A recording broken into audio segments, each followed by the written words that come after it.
I am ALISON SEALY-SMITH. What's going on? Hey guys, what's going on? It's your girl Empress Zingha. And for all the geeks out there in BAJAN land, I'm really happy to tell you that I'm sitting down with ALISON SEAly-Smith. Yesterday was the launch day of X-Men, and ALISON is actually here with us in Barbados. So I have to grab she up because she's going away in less than a day or so. And I just want to sit down and talk with her and do like some follow-up conversations, because the last time, if you go on over to our website and on YouTube as well, there was a video with her. She was actually on stage in Canada at the time, but now we can sit down and hug up and laugh up and ting and get close. So it's like, man, you can't leave Barbados and not speak to us about what has been going on. So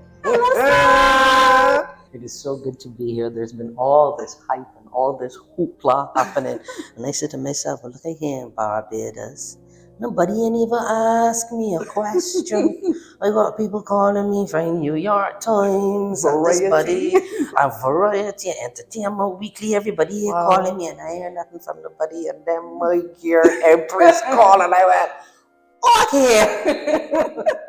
This is good, and it's always such a joy and a pleasure to talk to you. So I'm so glad to do this in person versus Zoom, because I feel that the conversation is going to be a lot more intimate and we can have fun as we normally do on camera. But yeah, B, yesterday was the launch day. How have the reviews been? Well, I ain't see thing yet. Lies I and ain't shenanigans. see the thing yet for a couple of reasons. One, I very, very seldom watch myself. I don't like it. It makes me self-conscious. I'm just afraid that the next time that I go into the studio, if I see something, I'm going, I really didn't like the way that she did, but she sung some mock. When she sung some mock, I can go and make she real. So I haven't seen it, but I have seldom been a part of anything that has generated this intense excitement before, leading up to it. And then when y'all came, I was in my car downstairs going, I want to see the reviews. Should I look at the reviews? I can look at the, they like it.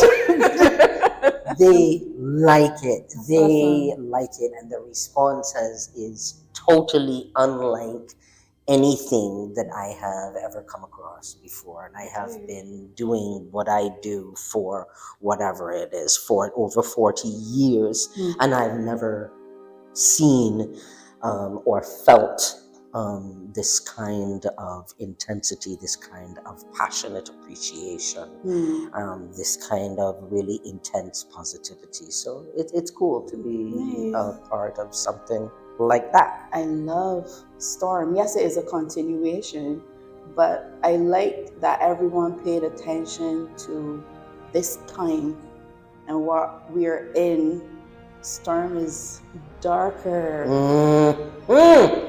Storm is darker. She is Coco-esque, you know, and you really see the way in which they've paid attention to detail, but it hasn't lost the essence of it. And then when I see ALISON SEAly-Smith name in the credits, I holler, I jump up and down, I point for the screen tap picture, I do all sorts of things. So your BAJAN flag is right there. BAJAN flag is right there. You know, and that's one of the things that, because I've done a fair amount. I've been lucky enough to do a fair amount in my career, right? A lot of firsts and all of that kind of stuff. So that's why I used to say that I feel a real affinity sometimes with Storm, because of course Storm is the first major Black female superhero ever. And I have been in the vanguard, and I've done some things that are some firsts. So it's just been really cool to be a part of that and to see her evolve and develop. Yeah. You've mentioned speaking to international media and you trying to talk to people about Barbados, or at least, you know, showing your pride for the country. How was that, like, telling people that you're from here, from the Caribbean, and what was that like? What was the response like? Because I've been lucky enough to do all these things and to have all these firsts and so on, now sometimes I feel that this is not just about me. I did my thing. This is really, I am very, very aware of being from Barbados, being from this little island. And when all this hoopla started, and I knew I was going to get a chance to do it again, and I started getting a feeling about how big and what it was going to be like with the machinery of Marvel and Disney behind and pushing this thing, that it was going to be a whole different ball game than what I did 30 years ago, just in terms of the push. For me, putting Barbados front and center became the biggest thing. So I said, no, in these interviews, and I trying to figure out, who is it bringing Barbados now? The lady come from Kenya, spent time in Egypt, went across to the States. She went nowhere. She went nowhere close to the Caribbean. So how are you gonna bring it? I start talking about the awe, her awe-inspiring powers, you know? I didn't even know the words omega level at that point. So I did just talking about enough powers, big powers, could control the weather, powers. And of course, you know, being from a tiny little island in the middle of the Atlantic Ocean and growing up with, you know, an existential fear and awe of the power of the hurricane, then for me to be able to do this, I think I bring something special and unique to the role simply because I grew up in Barbados. And I turned the corner. It's not just navigating the conversation a little bit, guys. I don't know how else to get it. But you're not wrong. You're not wrong at all, because we go through the hurricane season, literally called the hurricane season, every year. Dry season, wet season. Like, that's really what it is. And living in this space, there are things that Caribbean people will be able to zoom in on a little bit more. And then, of course, the Afrocentricness of it as well. Being in the Caribbean and knowing what that looks like, what that feels like, and adding that spin. So yeah, you do bring a uniqueness. I firmly believe it. You can't say it and mean it unless there is a kernel of truth in it. And I feel that, because sometimes you don't even know exactly what it is that you bring into a character. Sometimes you do, sometimes you sit and you do your research, and other times you trust that there is something unique that you bring. And I know that our relationship, our vulnerability as this tiny island that completely, and it is so flat. We ain't even got a mountain that can stand in the way. Keep the winds. Keep a rain wind. The winds can come over the top of that. Let us piece of cardboard. So the idea of being able to summon and control winds, to be able to, the other day then, when the Sahara dust about the place, and I have this vision of somewhere I be calling up the desert sands, and I be talking about Sahara dust. Go back, Sahara dust.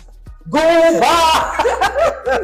Because she forever summoning. So I did try to set it long, but the dust is still there. But I thought that was really cool. But here I am, and I play a character who calls up the desert winds, who calls on the desert sands. And now I want to ask about, do you need skill or talent in terms of being a voice actor? Because there might be somebody who can do voices really well, or you might just be a hard worker, but you're really on a talent. Like, what works well? Because I know Alison is just work. When she gets her brain on for a project, it's very hard to pull her back, especially watching her as a student. What is it for you? Is it skill set or is it work ethic? Oh, it's all of them. It's innate talent. That's part of it, but in some ways, that's kind of the smallest part. But let's face it, not everybody can run fast. Not even everybody could cook. And they got recipes. Yes. But if you sit down there with your recipe and I sit down there with my recipe, if you are a cookies, or to have people that is cookies, yours is going to taste better. So there is innate talent that some people have, but There's nothing you can do about that. That's either there or it's not. Then there is skill, of course. There is your relationship to the microphone. Skill is something that is learned. So for me, even more important than skill, which can be taught, is, of course, work ethic. And included in work ethic is listening and trusting. Because if you come into any situation, whether it's film, whether it's theater, whether it's whatever it is, whether it's carpentry, if you come in figuring, my God, I could carve wood, but you don't listen to the person that says, always put the safety catch on before you handle the saw, but you are so full of talent that you're not listening. And then it's cut off your hand. The same thing happens. It is the ability to listen. And one of the things I think, because I'm sure at some point you're going to ask me this, is what changed between then and now. Yeah. And I know that one of them is that I trust the situation more. I rely a lot less on my talent as God is given. Either day or I ain't. I even rely less on skill. I just take it for granted that skill is going to be there, that after 40 somebody years I have learned certain skills. What can still trip me up and what still trips up a lot of actors is that they don't listen. They don't give themselves over to the director. You can come in with your ideas about what is supposed to happen, but your job is to be directed. So if you don't have that, if you don't have the humility and the understanding of what it is that your job is and what your responsibilities are, you can bring all of the talent, you can bring all of the skills, and you can make a complete botch of it because just not listening. Yeah. I think when I was younger, there's an arrogance that goes with youth. There's this idea that you know, and because of that, I work really hard because I'm good. So I gotta make sure that I'm the best because who knows? If I don't meet the whole thing might fall apart because I'm so good. I gotta work real, real hard. And now you have humility, and there's a whole team around you.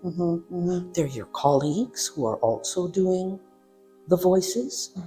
There's a director who knows what the hell they're doing. There are writers who know what the hell they're doing. And you relax because you figure, okay, they've hired me for a reason. All I gotta do is really listen and trust. And that's what's been really cool this time around. So humility and the ability to listen and understand are bigger than either talent or skill. Wow, okay. So what now is your biggest memory? I guess either in or out the booth, because we've even mentioned Comic-Con. Right. And that big stark difference to when it was before in the 90s, and you're like, hey, honest people, this is me. And people are going, oh my God, that's not. It blows my mind. This is not my culture. Remember that. It's not my culture. I owe it as a certain vintage. So this whole idea of, the cons and even social media, even the fact that there's this huge life that they got hundreds and hundreds of people that I don't know from all parts of the globe that'll be sitting there judging.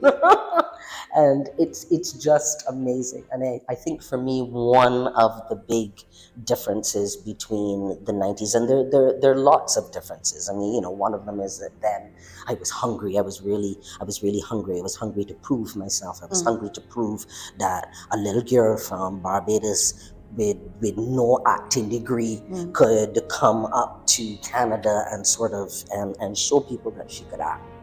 I didn't even know. It wasn't about getting this job or that job. I just wanted to be taken seriously as an actor. So I had things to prove. I had to make money. I had to make serious money. I had 2 children. And I was on my own in the most precarious profession. So I had to make money. So I was hungry. I am hungry no more. Listen, the freedom, Empress, that gives you when you are in the studio, the way that I enjoy being Storm this time around is huge. The other big thing, because of these Comic Cons, I have come face to face with my audience in a way that nothing else in my 40-something years as a professional performer. I have never come across that before. I mean, you're a theater artist as well. You know that you have quite Q&As after. You know that every performance that you do, there are going to be 4 or 5 people that will hang around afterwards and say, Empress, that was so great, and that meant so much to me. That is completely different than going to these Comic Cons and you sit there for hours. So I do either 3-day cons or 4-day cons. And it is this constant procession of people coming up to the table where I am sitting. And the stories that they tell, the connection that they made either with the property itself, X-Men, but to feel that, to feel what this means to them, to hear their expectations. And all of a sudden you feel a different level of responsibility. So I don't feel any responsibility to my career anymore. My career has had its arc, wherever it goes. If I never did anything else again, I would still feel, that was all right. Yeah. That was all right. The responsibility to these fans, and I think because of the nature of the X-Men and what it was about, and because it was about othering and otherness, and how do you belong, and how long is it that you have to put your life on the line for people who hate you? Because X-Men is the age-old thing of good versus evil. Just about every story that humans tell is in some way about good versus evil. But what happens when the evil that you are fighting, a lot of them are your own kind? And the humans frighten us for them and hate them. And how do you build community? How do you find a community where you can belong? That touched people in ways that Mickey Mouse didn't.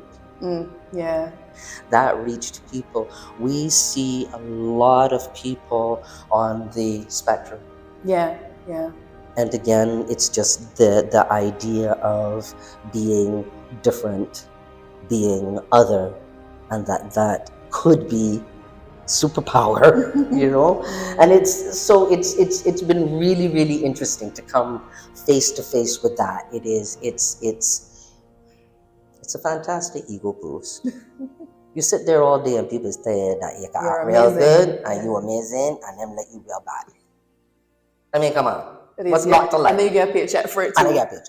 It's also incredibly humbling because you go in there and now I'm not thinking about the paycheck, and I'm not thinking about the reviews. I'm not thinking about anything. I am thinking about the people that have come up to the table with tears in their eyes. So it's kind of cool. And the responsibility is to the audience. Because I know them now. I see them. They're not just fans anymore. We're all a family now. Family. Yeah. It's cool. I think that's awesome. Okay, so we have spoke about so many little different things internationally, the fans, Marvel and Disney, you as an actress, all of that good stuff. But we're bringing it all the way back home to not only just Barbados, but the Caribbean and of course your family. When the episodes are now getting more and more recognition, and as your grandchildren get older, your children are already knowing mommy is Storm already. But now when they look up and they see and hear the voice, and we the people realize who that person is, what do you want us to see? And what do you want us to feel? What are you hoping? The majesty that is the Black woman. The resilience that is the Black woman. I mean, it's such a joy to play Storm because, she's queen, she is goddess, she is weather witch, she frightened to gain a box. Yeah. She could control the hurricane. And, we've already touched on that, what that means to somebody of Caribbean heritage, the fact that you can turn away this existential adversary that, we would have probably in the crib when you start learning that this is how you prep for a hurricane season. We used to have our own little rhyme about it. It's huge. So to be able to control that, and to be absolutely terrified to be in a small space. Majesty, power, overcoming fear, self-control. I am in awe of Storm's self-control. I think if ALISON SEALY-SMITH did a really Storm, my frustration at the injustices and inequities that exist would make me drown the world. And she doesn't. She sees the beauty in people. She fights for what is right. She is the epitome of leadership. And with leadership comes control. Being powerful does not mean not having weaknesses. So I guess those are the things that I want my grandchildren to see. A powerful Black woman with acknowledged weaknesses who gets over them, who knows how to deal with them, and who also exercises supreme control over her powers, all dedicated to doing the right thing. Storm is a body that I will want to watch my back, because she is this calm oasis of powerful certitude, and I just want my grandchildren to be able to see that, see that kind of power personified by a Black woman. GineOn's legacy question: what is it that ALISON SEALY-SMITH wants to be remembered for, or what is it that she wants to leave behind? And this is outside of X-Men. That you can do it if you really want to do it, that you put your mind to it and you make it happen. I mean, I know that I feel that I've been so lucky, and one of my major legacies for me will always be the Obsidian Theatre Company. Because it's hard to have a legacy in theatre. Theatre is such an ephemeral thing. It happens and then it's gone. Yeah. This theatre company that positioned that bewildering diversity of the Black voice. Because if it's one thing you learn early, there ain't no such thing as the Black voice. Them have Black voices, and all of them need a place on the world stage. So to be able to contribute to that, to giving space and amplitude to the Black voice, is one of the most important legacies I think that I have left. And then if there is anything else, it is that it is possible. There is no reason that it should have worked out for me. There is none. I have not been to theatre school. I come from Barbados. When I went up to Canada in 1977, I spoke with a BAJAN accent. I had absolutely no experience with nothing. I hadn't even turned 18 yet when I left Barbados, and I was 20 when I got my first professional acting gig. It's possible. It is possible to dream it and make it so. It is possible to take reality and bend it to your will. The voice of ALISON SEALY-SMITH. Thanks guys for watching. You can follow us here on YouTube as well, on Instagram. Go and check out the X-Men reboot, please. X-Men 97. I do hope you guys, not only in Barbados and the Caribbean, but internationally, caught on YouTube, enjoyed this interview, enjoyed what ALISON had to say, not only with her experience with X-Men, but her experience overall, and what it has been now 30 plus years since the first section of this story. Big ups to Marvel, big ups to Disney for putting her up, because she is extremely unique. You did a good casting call with Storm, guys. I'm Empress Zingha from GineOn.com. See you with us somewhere sometime soon. Bye.